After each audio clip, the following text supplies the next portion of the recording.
नमस्कार दर्शक बंधु आपण मानक तंत्र मंत्र ओडिया चैनल स्वागत। तो फ्रेंड आम चैनल को सब्सक्राइब करना ताले सब्सक्राइब करनियंतु आउ पाखरे आस्थिबा बेल आइकन को मध्य प्रेस कर दियंतु। तो बंधुगण आज मु एमिति गोटे टॉपिक विषय रे कहबा को जाउछि जे आपण माने सहज एवं सुंदर भाव रे निज स्त्री किंबा गर्लफ्रेंड झगड़ा करिकि पलई जाइथिले फेरी पाइबे।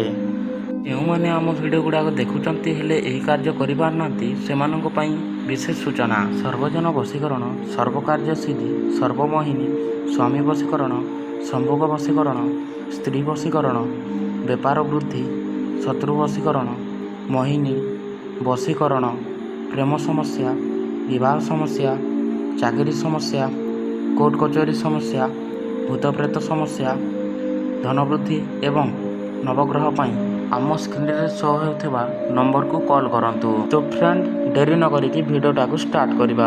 तो बंधुगण से आपण मानक दरकार पड़ो आपण जहाँ को फेरी पाइबा चाहूँगी से झील किंबा स्त्री पादधूली आपण से पादधूली आनी सारा आपण पूर्व दिग को मुह करी तीनोटी कागज रे आपणकर ना एवं आपण जहाँ को वशीभूत करने को चाहूँगी तार ना एवं आम स्क्रीन रे शो होता मंत्र को लिखिबे।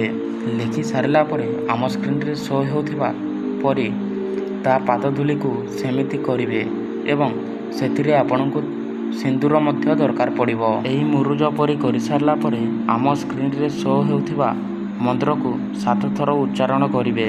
एही कार्य करि सारला परे आपनक पाखरे जेउ तीनोटी कागज थिबो सेही कागज को जलै देबे एवं जेउ मुरुज परी करिथिबे सेही मुरुज को जेकोसी नदी नाल किंबा पोखरी रे फिंगी देबे। से झील हेउ किंबा स्त्री निश्चय फेरिबो ही फेरिबो। तो फ्रेंड आम वीडियोटा भल लागिथिले निश्चय लाइक एवं सब्सक्राइब करंतु। तो रहिली जय जगन्नाथ।